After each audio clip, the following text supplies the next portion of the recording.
नमस्कार आप सभी को। एपिसोड 4 वेदांत दर्पण, इस कार्यक्रम में आप सभी का स्वागत है। हार्दिक अभिनंदन। 3 एपिसोड जो पिछले हो चुके हैं उनमें से आप लोगों को काफी सारा ज्ञान और काफी दिशा मिल गई होगी अब तक।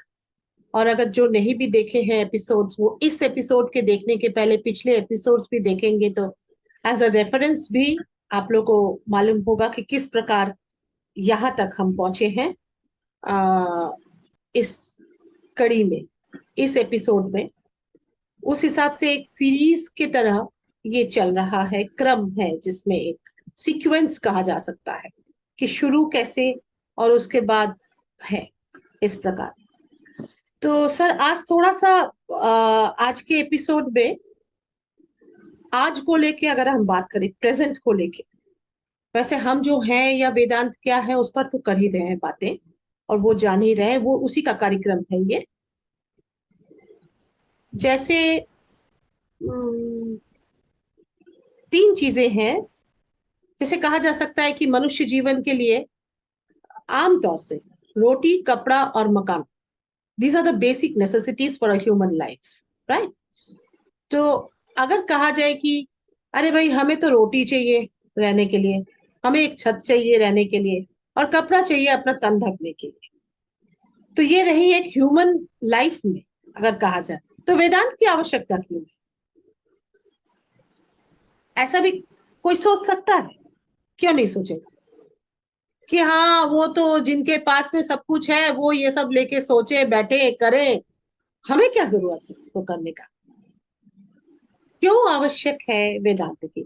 क्योंकि सर टुडेज एज, आ, मैं क्षमा चाहूंगी, आज के एपिसोड में आज लोग जो लोग नए जुड़े हुए हैं, मैं परिचय कराना भूल गई थी। आज हमारे साथ फिर वो ऋषि महान काशी के डॉक्टर गौतम चैटर्जी जी, स्वागत है सर कार्यक्रम में। सर जुड़े हैं, सर ही स्पीकर हैं इस कार्यक्रम के।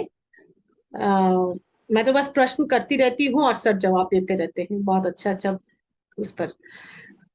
तो हाँ, जहाँ थी मैं, कि ये जो ब्रांड का जमाना है सर, आज अगर 2023 अगर इस हिसाब से देखें तो पता नहीं, टेक्नोलॉजी विज्ञान का युग है, आर्टिफिशियल इंटेलिजेंस भी आ गया, आने वाला है, they will take up everything. So उसमें कोई आवश्यकता क्यों है वेदांत की? क्योंकि टेक्नोलॉजी सब कुछ कर रही है, विज्ञान इस तरह पहुंच चुकी है कि सर उसमें जैसे देखा जाए कि जन्म से लेके रहने तक एक सिविलाइजेशन में क्या क्या आवश्यकता है, I mean everything is possible, nothing is impossible in today's world due to the technology. वो हर क्षेत्र में, मेडिसिन के क्षेत्र में देखिए आप, उसमें देखिए आप, ऑल एंड मोर ओवर आज के युग, ये युग ऐसा आया कि ये ब्रांडिंग का है, कि आज ये ब्रांड अच्छा हो रहा है तो दूसरा ब्रांड ये है। तो इस दौड़ भागी में जो रहते हैं इंसान हम, और ऐसे हो जाते हैं क्योंकि समय ही ऐसे है कि वैसे बनना पड़ता है, नहीं तो आप सरवाइव नहीं कर सकते शहरों में, गांव गांव में इंटरनेट है। ये कार्यक्रम भी हम इंटरनेट के जरिए ही देख रहे हैं, ये भी टेक्नोलॉजी का ही देन है। We are thankful for that कि हमें यहाँ तक पहुंचाई विज्ञान ने वहां से। पर वाई वेदांता? वेदांत क्यों आवश्यक है इस ब्रांडिंग के जमाने में भी? वेदांत की आवश्यकता क्यों है? वेदांतिक, वेदांत की दृष्टि से सोचना क्यों है? वेदांत क्यों जानना है? वेद क्यों पढ़ना है? क्यों अपने आप को जानना है? क्योंकि मुझे तो सब कुछ उपलब्ध है एक सफल जीवन के लिए। तो जीवन में सफलता की परिभाषा क्या है? एक तो अगर वहां उस हिसाब से सोचे, और जीवन को समझने की क्यों आवश्यकता है और अपने आप को समझने की आवश्यकता क्यों है? और वेदांत की दृष्टि जो ये सेल्फ रियलाइजेशन कहा जाता है वेदांत में, वेदांत है ये चीज सर, ये क्यों आवश्यक है? इसकी क्यों आवश्यक है आज के युग में? ये सर आप कृपया इस पर बताएं। मुझे लगता है कि अ, प्रश्न में ही जैसा कि उत्तर होता है।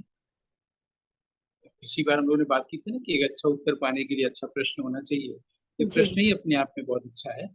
हाँ, प्रश्न को थोड़ा सा संशोधन करके जी ऐसे जी पूछा जा सकता है कि वेदांत की आवश्यकता किसे है।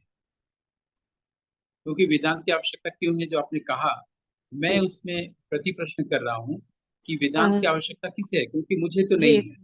मेरे जी पास एक कार है, मुझे एक कार और कार की आवश्यकता है। जी जी जी वो कार बिल्कुल जो है बिल्कुल छोटी है ना। बिल्कुल बिल्कुल मेरे पास एक फोन है, मुझे आईफोन की आवश्यकता है। बिल्कुल मुझे तो वेदांत की बिल्कुल आवश्यकता नहीं।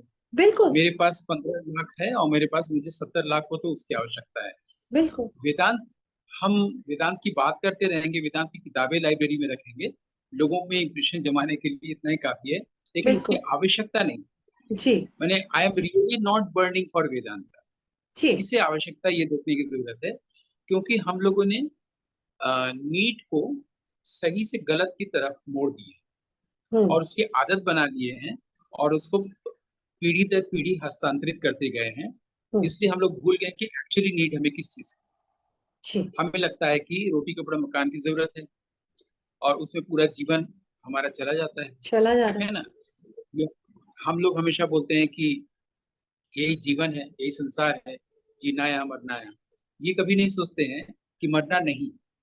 जी हम लोग सोचते हैं कि जन्म हुआ है तो मृत्यु भी होगी, लेकिन हम लोग चाहते हैं कि मैं न मरूं और सब लोग मर जाएं। जी है ना। आपको अगर याद हो, एपिसोड 1 में हमने बताया था कि जी जी प्रिमिटिव एज में लोग देखा कि दूसरे लोग मर रहे हैं तो उनको डर हुआ, जो हम्म हम लोग का प्रिमिटिव फियर या डीप रूट फियर इंसान के भीतर है कि हम्म हम कहीं मर न जाए। और वो फियर ऑफ डेथ ही है। कोई मरना नहीं चाहता है, हम्म सब जीना चाहते हैं और सुख में जीवन व्यतीत करना चाहते हैं, दुख भी नहीं चाहते हैं। हम्म बुद्ध जो है दुख की बात करते हैं, हम्म उपनिषद जो है वो अमरता की बात करते हैं। हम्म वो पूरा एक उपनिषद ही एक कठोपनिषद, जिसमें नचिकेता तीसरा प्रश्न ही पूछता है कि अ, ये जीवन खत्म होता है तो वहीं तक जीवन है, या कुछ लोग कहते हैं इस जीवन के बाद भी कोई जीवन है, बात उसके भी बारे में कोई बताइए। जीवन जी ये जीवन खत्म होता है उसके बाद भी जीवन है के बारे में आम आदमी ये सोचता है कि जैसे ये जीवन है, फिर से जीवन आएगा, नदी समुद्र, भले ही हम अपने व्यक्तित्व को नहीं जानेंगे, नाम और रूप को नहीं जानेंगे, लेकिन अच्छा तो है। फिर जी रोटी कपड़ा मकान होगा, जी फिर हम लोग सुख और ऐश और आइसक्रीम खाएंगे और कैफे में जाएंगे। वो इसको आदत बना लिया है। जी और ये सारी चीज जो वो सोचता है that is mind. That is तो माइंड जो आचार्य है वो हमें सिर्फ इशारा करके बताते हैं कि सिर्फ इतना ही जीवन नहीं है। तुम इस जीवन को छोटा करोगे तो तुम्हें दुख मिलेगा। हम्म इस जीवन को जितना वाइडर करोगे, ब्रॉडर करोगे, जी जी उतना ही तुम अमर हो जाओगे। ये भी उपनिषद की ही लाइन, जी जी जो मैंने जी लास्ट में आचार्य के माध्यम से बताया कि हम लोग जब छोटा सोचते हैं तो दुख को इनवाइट करते हैं, और जब अपने को वाइडर करते हैं, इसको रविंद्रनाथ ठाकुर यूनिवर्सल माइंड करते कहते थे, हम्म जितना हम लोग अपने वाइडर करेंगे, ब्रॉडर करेंगे, विराट करेंगे, उतना ही हम अमरता की ओर जाएंगे। हर आदमी अमरता भी चाहता है, जी हर आदमी मरना नहीं चाहता, दूसरे मर जाएं मैं जीवित रहूं। लेकिन इसका मतलब है कि उसके अंदर ये एक यर्निंग है। हम्म वो चाहता है कि मैं जीवित रहूं, ये सही हम्म चाहता है, क्योंकि एक्चुअली वो अमर है, लेकिन वो गलत दिशा में चला गया है। इसलिए कुंभ स्नान में अमर होना चाहता है। वो बिल्कुल चाहता है, सोचता है कि मैं जाऊंगा कुंभ स्नान करूंगा, तो चूंकि अमृत को का कुंभ से छलका था, अमृत की बूंद, तो मैं नहाऊंगा तो मुझे कोई व्याधि नहीं होगी, मैं अमर हो जाऊंगा। मैं गंगा स्नान करूंगा तो मेरे सारे पाप धुल जाएंगे। काशी में मेरी मृत्यु होगी तो मैं मोक्ष को प्राप्त करूंगा। काशी में मेरी मृत्यु होगी, वाक्य ही तो गलत है। इस जी सेंटेंस का सिंटैक्स ही गलत है। जी मेरी मृत्यु होगी, ये सेंटेंस उसने जाना ही नहीं कि मेरी मृत्यु तो कभी होगी नहीं, जन्म ही नहीं हुआ है। होगी नहीं हाँ देह का जी जन्म हुआ है, देह की मृत्यु होगी, देह में व्याधि बिल्कुल होती है। हाँ बार बार हम लोग दोहरा रहे हैं कि our body is subject to birth, grow, decay, death. एक हम्म पेंसिल से लिखते लिखते घिस के भी खत्म हो जाता है। मैटर जो भी है, जो भी चीज व्यक्त हो चुका है, वो मरना है। जी जिस सर भी चीज ने फॉर्म ले लिया है, उसका एंड होना है। इसलिए ईश्वर जो है अव्यक्त है, फॉर्मलेस है। जी और हम भी फॉर्मलेसली जी सकते हैं, हम भी अव्यक्त होकर जी सकते हैं। जी इस बात को समझने की जरूरत है। इसको समझने की जो लाइट है वो वेदांत है। जी। तो जो आज के युग में जिसे मोबाइल की जरूरत है, जिसे बहुत ज्यादा लग्जरियस लाइफ की जरूरत है, हम्म। और इसकी भी जरूरत है कि लोग मुझे जाने कि मैं वेदांती हूँ, मुझे इसके लिए अवार्ड मिले और जितने भी सम्मान होते हैं, मुझे जाना जाए कि मैं बहुत अच्छा व्यक्ति हूँ, इस समाज की शोभा हूँ, और मैंने बहुत सारे उपनिषद के श्लोक रटे हुए हैं, मैं संस्कृत बोल सकता हूँ। तो मुझे लग्जरियस लाइफ भी चाहिए, और ये इमेज भी चाहिए कि समाज में मेरा बने कि मैं बहुत अच्छा, मैं इतना सुंदर गेरुआ वस्त्र पहना हुआ हूँ, लोग मुझे माने जाने मेरी बातों से। मैं विदेश से आया हूँ, मैं अंग्रेजी बोल सकता हूँ, मैं संस्कृत कोट कर सकता हूँ। मेरी इमेज ये भी रहे कि मैं बहुत ही सज्जन व्यक्ति हूँ, या मैं अद्वैत दर्शन का बहुत बड़ा स्कॉलर हूँ, ये भी जाने। और साथ में मेरे पास हर तरह की कार भी रहे, एसी कमरा भी हो। ठीक है, कभी जी भी जी वो जी ये नोटिस नहीं करता कि आखिर जरूरत क्या थी कि तमिलनाडु की इतनी गर्मी में जी रमन महर्षि एक पहाड़ के पास रहते थे अकेले, जी जी अरुणाचलम में। क्यों उन्हें कपड़े की जरूरत नहीं थी, क्यों उन्हें एसी कमरे की जरूरत नहीं थी? जी साईं बाबा सड़क पर बैठे हुए हैं, बगल में कुत्ता है, सोचना चाहिए ना। जी बुद्ध बिल्कुल। तो राजा थे ही, महावीर तो राजा थे ही, राजा थे। आखिर क्यों छोड़ा? क्यों? कबीर, रविदास, मीराबाई ने क्यों महल छोड़ा? क्यों एक बार छोड़? तो सोचना चाहिए, एक बार। आखिर क्या ये लोग पागल थे क्या? जी इन बिल्कुल लोग सर। इन लोगों को सुख में, ये लोग भी तो एसी रूम में बैठ करके, अगर जाड़ा है तो फायर प्लेस को जला के शिमला में बहुत सुंदर प्रवचन दे रह सकते हैं, सकते, बहुत बहुत भक्त सुंदर। आएंगे, बहुत पैसे आएंगे। तो वही मेरा प्रश्न है, थोड़ा सुधार रियली। के, कि वेदांत की आवश्यकता किसे है? किसी को नहीं जी है। जी जी जी। जब आदमी को मृत्यु भय होता है, हाँ जब उसका शरीर अशक्त होने लगता है 60 साल के बाद, क्योंकि हाँ। 20 साल से 60 साल तक उसने कोई काम नहीं किया, भले जी। से के पास गीता का शंकर भाष्य रखा हुआ हो, लेकिन हम्म। 60 साल के बाद सोचता है चलो गीता पढ़ें। और 60 साल के बाद जितने रोग हैं सारे हमले शुरू हो जाते हैं। बिल्कुल। आप भी कुछ नहीं कर सकता, तब वो रामचरितमानस भी पढ़ेगा तो कुछ समझ में नहीं आएगा, क्योंकि ब्रेन सेल्स जो है वो फिर मैक्रोकॉज्म से फिर माइक्रोकॉज्म की ओर जाने लगता है ना। हम्म। उसके भीतर जितने फैकल्टीज हैं, वो धीरे धीरे फिर से कांटेक्ट होता है, और उसका बॉडी जो है वो अब डिकम्पोज होने लगता है। करेक्ट सर, तो करेक्ट ऐसे करेक्ट। तो सर रामचरितमानस की का कोई बीच भी में पद या चौपाई। हाँ जी हाँ। बोलिए। हाँ। सॉरी। मैं एक एक वर्ड एक इसमें, मुझे अभी माइक्रोकोज्म के सर बात है, आपको मैं वो नहीं करूंगी बीच में। पर बस वही माइक्रोकोज्म की नहीं, स्वामी जी स्वामी विवेकानंद जी की जब वो उसमें पढ़ी थी मैं, कि you only have to take care of your microcosm, the macrocosm will take care of itself.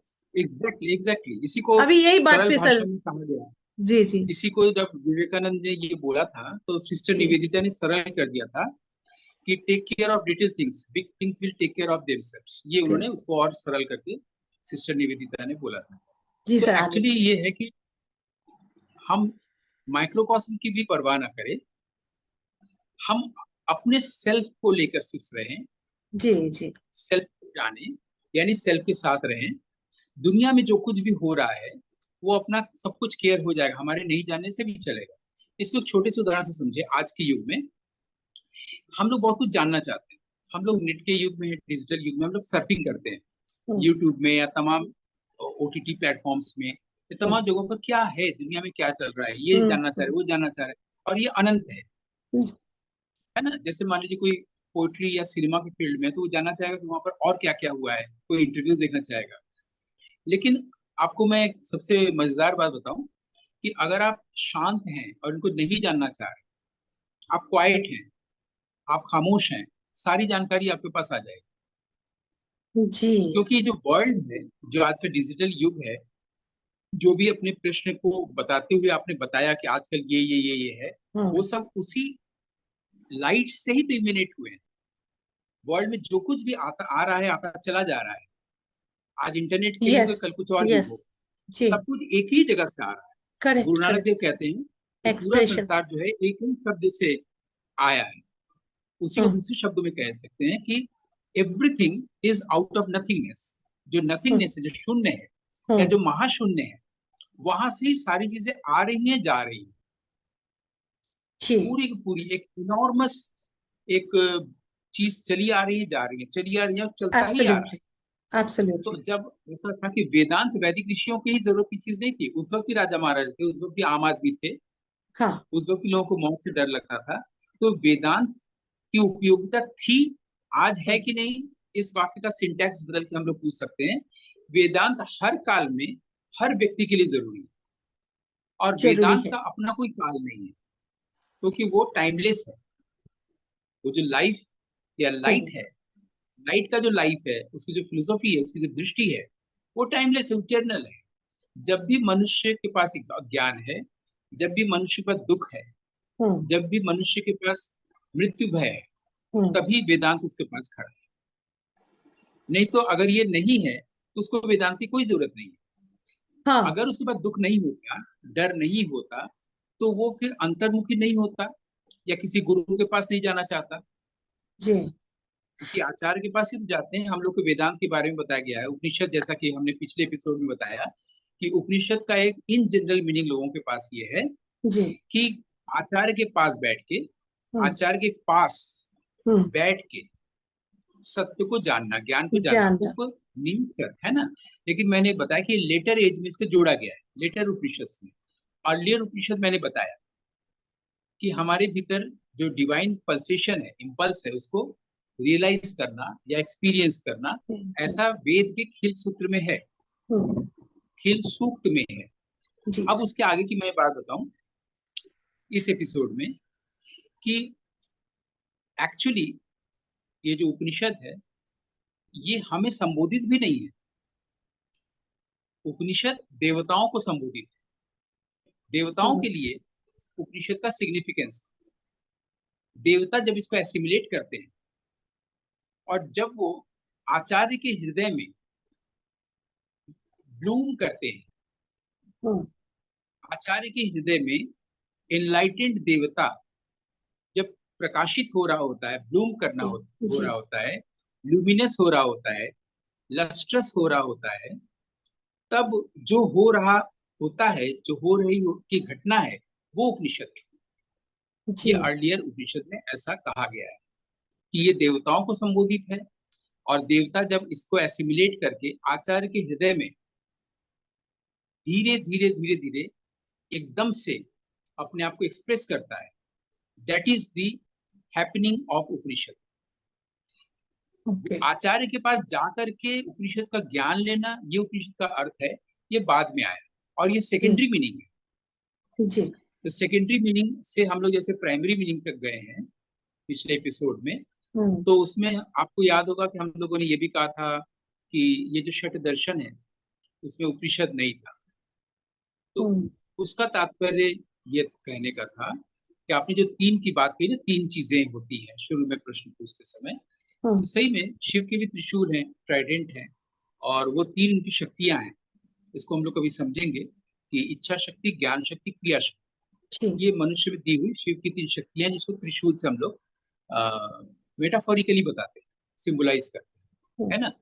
उसी तरीके से वेद भी, ब्राह्मण, आरण्यक, उपनिषद, ये हम्म। तीन में धीरे धीरे विभाजित किया गया है उसको समझने के लिए। हम्म। ठीक है। Okay sir. उसी तरह से हमारे यहाँ भारतीय दर्शन में प्रस्थान कहा गया है, तीन प्रस्थान, प्रस्थानत्रयी, हम्म। है ना। एक आपका जी। गीता है, एक ब्रह्म हाँ। सूत्र है, और तीसरा है हाँ। उपनिषद। ब्रह्म यहाँ सूत्र। पर उपनिषद, हाँ। और इस यहाँ से उपनिषद जो है वो हमारे यहाँ छठ दर्शन में शामिल होता है। जी। सांख्य, योग, हम्म। न्याय, वैशेषिक, हम्म। मीमांसा, उपनिषद, छह मीमांसा। षट दर्शन है। वो जी। प्रस्थान त्रयी जो है, तीन प्रस्थान, प्रस्थान त्रयी भी तीन, वेद से फिर ब्राह्मण, आरण्य, उपनिषद, ऐसे आया, क्योंकि आपने शुरू में इसके ओरिजिन के बारे में पूछा। तो वेद से उपनिषद कैसे आया, ये जानना बहुत जरूरी है। हम लोग दोनों साथ साथ लेके चल रहे हैं कि उपनिषद अपने अस्तित्व में कैसे आया, और आज एक व्यक्ति के लिए कैसे जरूरी है। दोनों साथ लेके चल रहे हैं, क्योंकि वेद कभी हुआ है, उपनिषद कभी हुआ है, ये भी हमारी भाषा नहीं है। सही भाषा ये है कि वेद अभी है, उपनिषद अभी है, मनुष्य अभी है, प्रकाश अभी है, उसका रियलाइजेशन भी अभी ही होना है, इसी जी। एपिसोड में। न तो अगले एपिसोड में, ना पिछले एपिसोड में। ये जो पल है, ये जो मोमेंट है, ये कहीं से आया नहीं है, कहीं जाएगा नहीं। ये जन्म नहीं हुआ, इसकी मृत्यु नहीं हुई, दिस इज इटर्नली हियर, शाश्वत रूप से ये क्षण है। क्योंकि इसको हम लोग पल या मोमेंट कह देते हैं, इसके लिए सही शब्द अंग्रेजी में होगा इंस्टेंट, संस्कृत में इंस्टेंट। क्षणम। हमने बताया था कि 1 सेकंड को अगर 1000 से भाग दिया जाए तो कितना समय आता है, वो क्षणम। बस उतना समय अगर व्यक्ति अस्तित्व को दे दे, तो व्यक्ति यानी कि इग्नोरेंस यानी कि अज्ञान तुरंत खत्म जी और तुरंत प्रकाशित होगा। ये नहीं होता जी। है कि हम धीरे धीरे प्रकाशित होते हैं। रामकृष्ण नहीं, परमहंस कहते थे कि जिसका नहीं होता है उसका कभी नहीं होता, इसका होता है इसका कभी। अभी होता जी, बिल्कुल। है ना।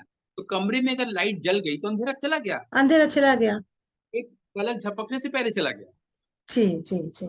है ना। तो ये जानना चाहिए कि वेद जो हमारे यहाँ एक ही वेद था, उसको बाद में फिर ऋग्वेद और बाकी 3 वेदों में बांटा गया। तो जो प्रधान उपनिषद है वो 10 है। 108 उपनिषदों की बात होती है ना, सब पढ़ नहीं पाते। एक ही उपनिषद ठीक से लोग नहीं पढ़ पाते, अब पूछते हैं कि छांदोग्य उपनिषद पहले पढ़े या पहले हम श्वेताश्वतर पढ़े जी या पहले कठोपनिषद पढ़े या बृहदारण्यक पढ़े। तो जो आपकी इच्छा हो पढ़िए, लेकिन पढ़ने की भी जरूरत नहीं होगी अगर आप पहले लाइट को अटेंड कर लेते हैं, वेदांत को अटेंड कर लेते हैं। क्योंकि जब आप पढ़ने जाएंगे वहां भी तो लाइट की जरूरत है ना, जी। हमारे भीतर भी लाइट नहीं, इग्नोरेंस है। तो फिर हम अपने ढंग से ही वैदिक शब्दावलियों को, हम्म। औपनिषदिक शब्दावलियों को हम इंटरप्रेट करते रहेंगे ना। जी जी जी। और ये कार्यक्रम जो प्राणायाम हिंदी इसमें चैनल में हो रहा है, हो वो रहा उस लाइट को तरफ ही इशारा करने के लिए है, ताकि जब हम ग्रंथ को पढ़ने जाएं तो हमें बिल्कुल ठीक ठीक उसका प्रकाश हम तक सीधे सीधे आए, हम है। बिल्कुल। समझे नहीं। क्योंकि हम समझने जाएंगे तो हमारी ईगो की दीवार और मोटी हो जाएगी, है ना। जी तो ये बिल्कुल। सिर्फ जानने की जरूरत है कि 10 उपनिषद जो है वही प्रमुख है, जिसके बारे में अक्सर लोग चर्चा करते ही रहते हैं। हमसे ज्यादा एनलाइटेंड लोग हैं रामकृष्ण मिशन में भी, ये सब जगह जो इसके बारे में अच्छे से बताएंगे। वो जो 10 उपनिषद है वो ऋग्वेद से ली हुई है, जो प्रमुख 10 उपनिषद है, जी जिसमें ईशावास्य उपनिषद पहले ही है, ईशोपनिषद जिसको कहा जाता है। ये जी 10 उपनिषद ऋग्वेद से है। इसके बाद जो आते हैं 19 उपनिषद और फिर 32 उपनिषद। 19 उपनिषद जो है वो शुक्ल यजुर्वेद से लिया हुआ है, जी उसके आधार पर है। और जो 32 उपनिषद है वो कृष्ण यजुर्वेद से लिए हुए हैं। जी इसके बाद साम वेद से 16 उपनिषद लिए हुए हैं। और फिर जो 31 उपनिषद है वो अथर्ववेद से। सारी जी। उपनिषद इस तरह से अलग अलग ढंग से लिए हुए हैं, ये जानना चाहिए। तो हम लोगों ने प्रस्थानत्रय के बारे में जाना, हम लोगों ने उपनिषद कैसे वेद से लिए गए जाना।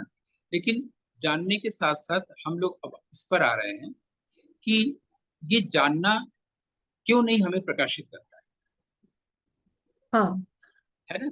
अब हम लोग सीधे इस पॉइंट पर आ जाते हैं, इस पॉइंट पर ही रहेंगे जी कि हम लोग जो कुछ भी जानते हैं, हम लोग वेद के मंत्र को जानते हैं, मंत्र के रहस्य को भी समझते हैं, उपनिषदों में जो लिखा हुआ है पढ़ लिया, हमने किसी आचार्य से उसकी व्याख्या भी सुन ली, लेकिन हम प्रकाशित नहीं। बस इस पॉइंट पर ही इस एपिसोड में हम लोग रहेंगे कि सब लोग प्रकाशित क्यों नहीं होते, सभी लोग ज्ञानवंत क्यों नहीं होते, जबकि सबको वेदांत की जरूरत है, और सभी लोग वेदांत वंचित क्यों रह जाते हैं, है जी। ना।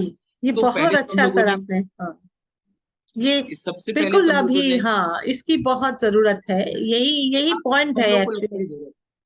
हाँ, मतलब रामकृष्ण परमहंस एनलाइटेंड होंगे, हम क्यों नहीं होंगे। यहाँ से एक व्यक्ति को तर्क करना चाहिए। जी तर्क यानी कि न्याय। ऋषि गौतम का जो न्याय है वो तर्क पर ही आधारित है। हम लोग दो जी शब्द देते हैं, है ना, जी लॉजिक और रीजनिंग। जी। भाई बुद्ध को ज्ञान प्राप्त हो सकता है, बोध हो सकता है, हमें क्यों नहीं हो सकता है। हम्म। मतलब बिल्कुल। उसके पास 2 कार हो सकती तो हमारे पास 2 कार क्यों नहीं हो सकती, हम लोग अगर ये बोल सकते हैं। उसके पास इतना पैसा, उसके पास ब्लू वाली जीन्स है, मेरे हाँ पास क्यों नहीं है। तो हाँ बुद्ध के पास जो चीज है, कबीर के पास जो संपदा या समृद्धि है, वो मेरे पास क्यों नहीं है। हम लोग कबीर का पद क्यों गाने जाते हैं, हम लोग मीरा का पद क्यों गाने जाते हैं, हम लोग हाँ अपना पद क्यों नहीं गाते। हाँ। बिल्कुल। कबीर ने कभी नहीं कहा कि तुम मेरा पद गाओ। हाँ। कबीर के भीतर से पद अपने आप आने लगा, आने लगा। और हम उसको कबीर का पद बोल रहे हैं। वो हाँ। भी तब जाने जब क्षितिमोहन सेन काशी के मठों से इकट्ठा करके रविन्द्रनाथ ठाकुर के पास ले गए। और जी। जब रविन्द्रनाथ ठाकुर ने इसको अंग्रेजी में अनुवाद किया तो विश्व ने जाना कि कबीर नामक कोई व्यक्ति हुआ है 600 साल पहले। हम्म। जी, लेकिन हम उन्होंने लोग की किया था। भाषा फिर गलतियां हो जाती है। जी। कबीर की देह जो है वो 600 साल पहले, कबीर जो प्रकाशवंत हो गए वो अभी इसी पल है, हम लोग को सुन रहे हैं। जी, अदरवाइज क्या मतलब है, बॉडी बिल्कुल। 600 साल दैट वाज पहले। The idea, not the personality. तो बाबर और अकबर का ऐतिहासिक व्यक्तित्व हम लोग जब समझते हैं ना, बिल्कुल। 15वीं शताब्दी में, 16वीं शताब्दी में, या हम लोग कहते हैं कि संगीत रत्नाकर इस शताब्दी में लिखा गया।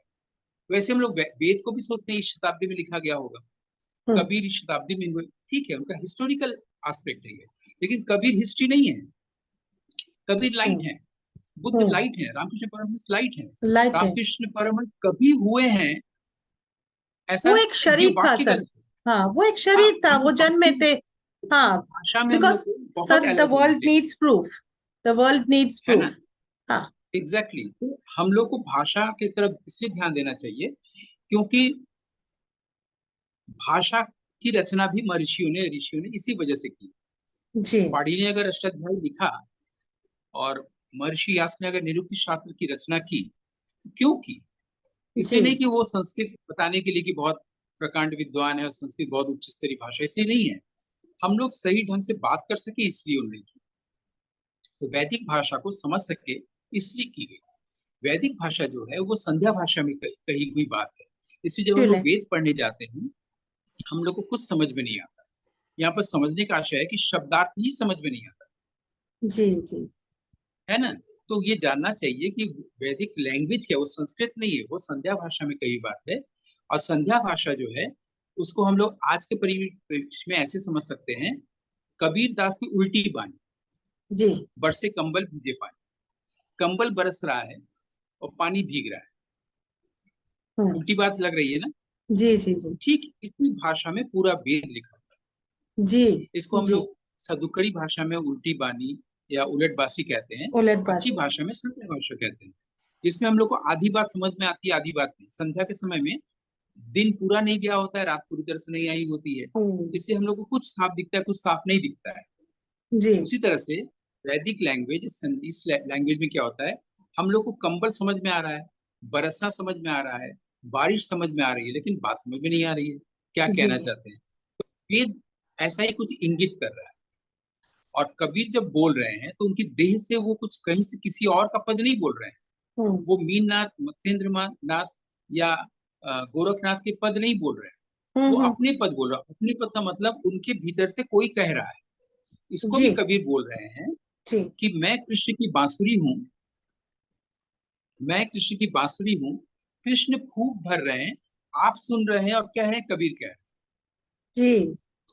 बिल्कुल। तो वेदांत का सार ये हुआ कि हाँ। अगर मैं बोल रहा हूँ तो मैं नहीं बोल रहा हूँ।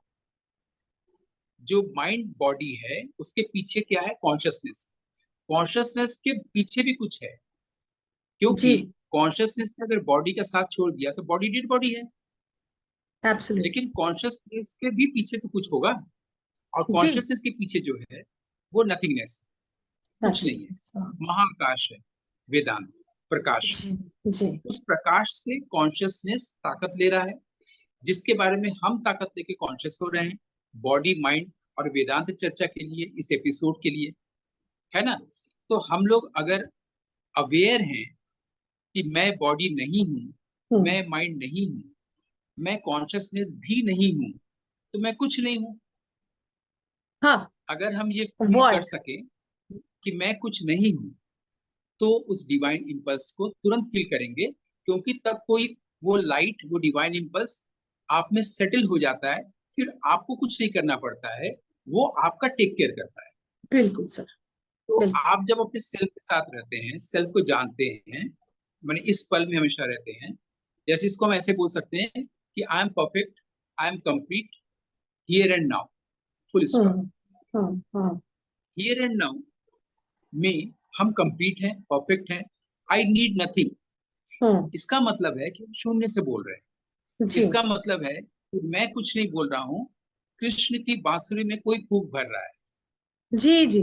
बिल्कुल। जिससे आपको लग रहा है कि गौतम बोल हाँ। रहा है ना। तो इस स्टेट में हम अभी ही आ सकते हैं। वेदांत पढ़ के नहीं आ सकते, आचार्य को सुन के नहीं आ सकते, इस पल अगर हमको सुनना आ जाए, सुनना भी सीखना पड़ेगा। शायद हम लोग हम्म। अगले एपिसोड में इसकी चर्चा करें, आर्ट ऑफ जी लिसनिंग पर। तो जी जी। सुनना सिर्फ कान से सुनना भर नहीं है, ये ऑडिबल हाँ और ऑरा या ऑरल नहीं है। बहुत से लोग होते हैं जिनके भीतर कुछ क्रिकेट्स जैसा गूंजता रहता है हाँ। भीतर, जिसको कि कभी कहते हैं कि हमारे भीतर एक अनहद बाजे झिनझिनी जी जी जैसा, जी जी, ये भी आनंद। लोगों के भीतर हो सकता है। क्या हम्म। हम उसको सुन सकते हैं? तो सुनना खाली कान से सुनना ही नहीं होता है।